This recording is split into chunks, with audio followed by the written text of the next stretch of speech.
Et sur les murs, il y avait des dessins encadrés qui me ressemblaient.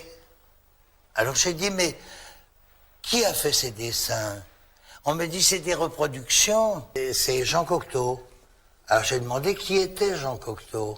On m'a expliqué que c'était un poète, un écrivain. Ce que raconte Jean Marais, c'est-à-dire que donc Jean Cocteau l'aurait dessiné avant de le connaître, eh bien ça me rappelle quelque chose. Je ne sais pas si à vous, ça vous rappelle quelque chose.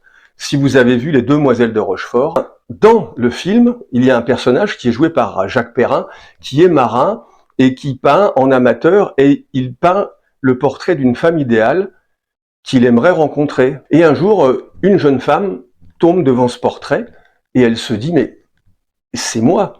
Jacques Perrin va rencontrer sa femme idéale qu'il a dessinée avant de la connaître. C'est exactement l'histoire que nous raconte Jean Marais.